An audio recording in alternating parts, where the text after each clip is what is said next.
We're live. I have a friend in you. What's that song by Randy Newman?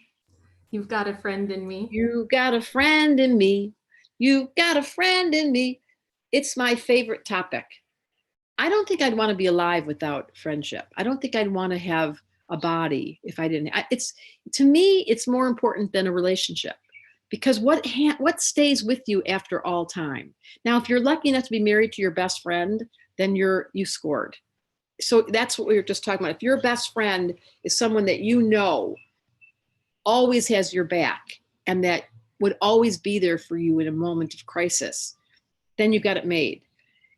The bottom note is friendship is holy land. And if you have the balls or the ovaries to be able to reach out to someone, be it a girl or a boy or a cousin or a dog or a friend or a mom, or it doesn't matter who your best friend is, could be a dog, where you are devoted, where you give everything, then you've got friendship. And this is underspoken and undervalued and should be taught in schools. They should have in first grade, very quickly, they should have in first grade,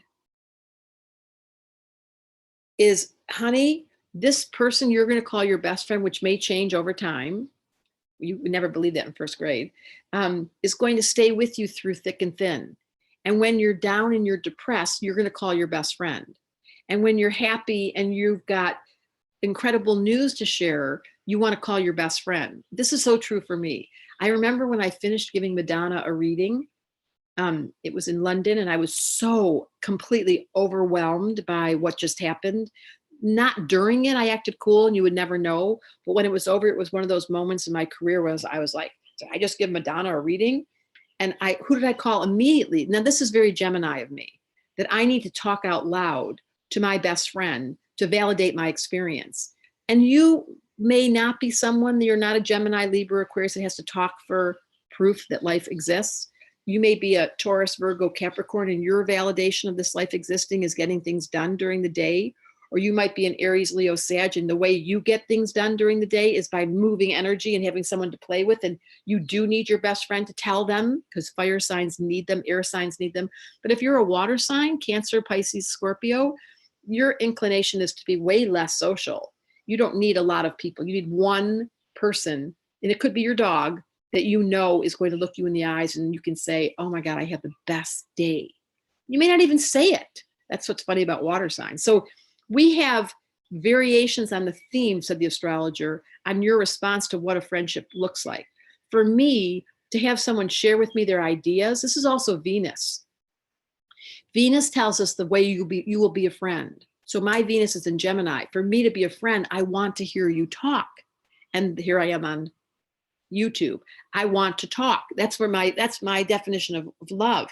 But if my Venus was in a water sign, Cancer, Pisces, Scorpio, I don't want to talk. I want to touch you. I want to cook for you. My friendship will be determined in a completely different values than words. And that's why it's studying astrology. And we do have a wait list for January is so important, because when you study astrology and you find out, oh, my predominant element is fire. So I want to go out and party with somebody. I need to play with somebody. I need to go exercise with somebody. You want to know where to get friends? Everywhere you spend your day, you're going to have someone sitting next to you who's probably looking for a friend. And the criteria for friendship is who matches you. Like, who do you feel familiar with? In astrology, it's the same that gets along, not the opposite. The opposite is attracted, but what actually gives compatibility is the same. So if you're an Aries, you want someone to be physical with. If you're a Leo, you want someone to go shopping with. If you're a Sag, you want someone to go skiing with. If you're a Taurus, you want someone to be able to cook with or garden with or sing with. If you're a Virgo, you want someone who understands work and business and loves talking about numbers.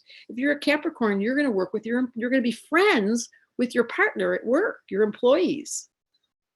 If you're a Gemini, you're going to want to go to a book club, and that's how you'll make your friends. Who can you talk to? Who can you work with on the computer and share your ideas and learn new ideas and have someone to play with for short periods of time?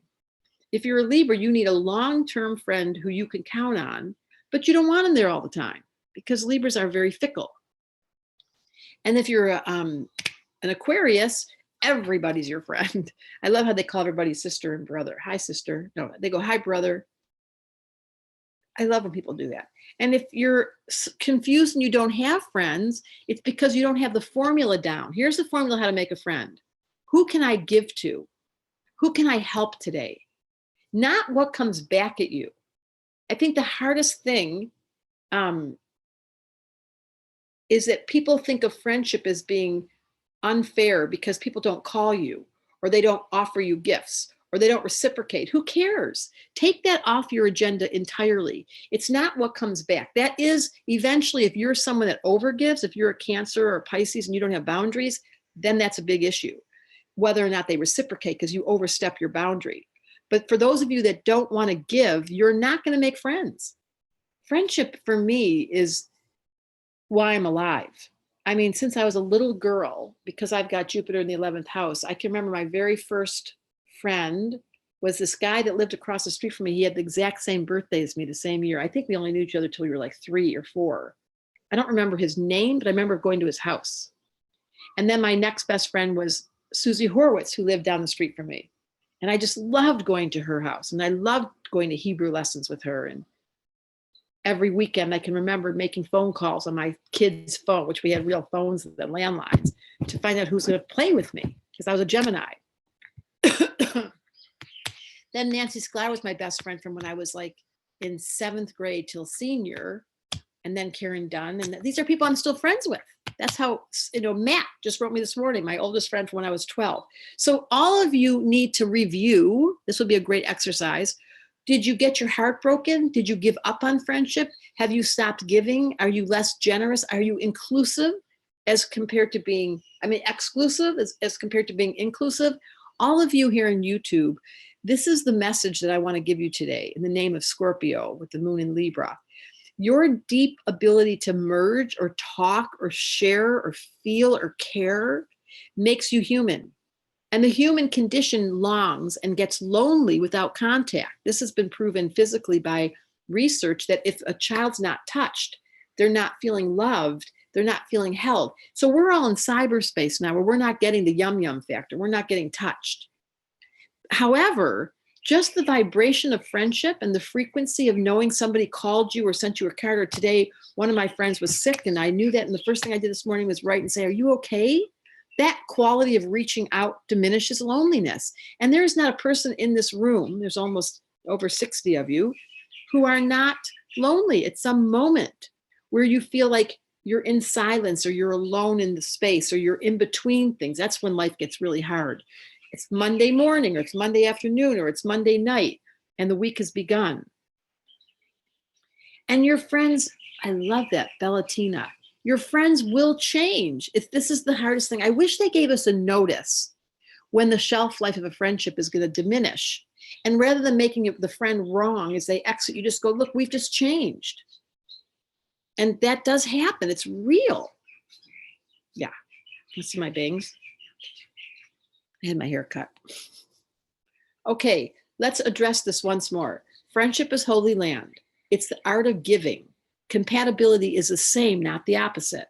Your leftover friends from your childhood need to be reviewed and forgiven so you can update the word friendship in the here and now and not be victimized by an old story where someone betrayed you. I hear so often, like, my girlfriend became lovers with my boyfriend and didn't tell me. Well, that's enough to make you never want to be friends again. I have more boundaries. I'm not tripping over myself to give and help others. It sounds bad, but it's so good for me. Yes, Maria. When you do friendship consciously, which is why we're doing this Facebook Live right now, when you choose, let's do it together. Choose someone in your world that you want to be friends with, that you want to cultivate a deeper, richer, Scorpio is the sun sign today, with the moon in Libra. You want to go into a deeper, richer connection. Who can you talk to about something that's not comfortable? I have a friend right now, we're having a really bad time. And I'm so looking forward to sitting down and listening to her tell me her story, even though I know it won't be very nice. But I'm willing to do the work, not for her, but for my respect for life and people, and for her. But I respect life too much to leave things behind. So that's the question I'm going to leave you with this morning. Here's a really important question. If you were to die tomorrow and you looked behind at all of your friendships and things that broke, it'd be worthwhile. And they have this holiday in Judaism called Yom Kippur, where you do a review over the year of what broke, and I've had friendships come and go, Maria. I want to be friends with you, Maria. I guess I present like it's people want to be friends with me. So, and why is that, Maria? Why do you want to be friends with me? Because I'm here to uplift you. But everybody can say that. Everybody can say that. You're here to uplift the people in your world and make your definition of friendship holy land. So just write that down. Friendship is holy land. And yes, friends change. And yes, we all have astrological personality types that make us unique. Good Pisces question, Brian. How do you know when to stop helping a friend? That's a good answer, Maria. How do you give up trying to help a Pisces? When someone's depressed, you ask them. This is really a powerful thing, Brian. Do you want my help? And they're going to say yes. Of course, they're going to say yes. And then you're going to say, so if I said to you, you have to exercise, will you do it? Because that's the quickest way out of depression. Exorcism is the same word as exercise. It gets rid of gremlins. It gets rid of the shadow. It gets rid of dark energy. But if someone's depressed and they have a comfortability in being depressed, like it's become a familiar feeling, it's their old slippers, you can't interrupt that. You have to say, and then you have to ask yourself, because it's contagious. Depression is contagious as a friend. If someone's too depressed, it starts to wear off. So you get to ask yourself, like, is this really a healthy friendship?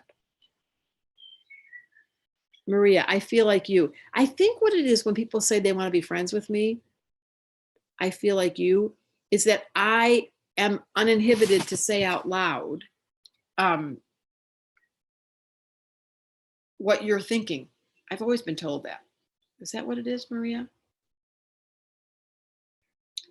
All right, then. Any more questions from the peanut gallery? That's an American way of saying something stupid. Nope, that's it. I put the link for the waitlist for Applied Astrology in the comments. So if everybody will click through that, they'll learn more about the class and they can find new friends. Yeah, and thank you. That's the last point. You guys want new friends? Take astrology classes. That's the coolest people. And one of the things we do in level 1 is we put buddies together, 2 people, to be able to give them personality traits that are similar. Okay, do I have a meeting now, Carrie? I'm not sure, but I'll text you when we get off of this. The answer is yes, I do. Okay. All right, thanks everyone. Bye.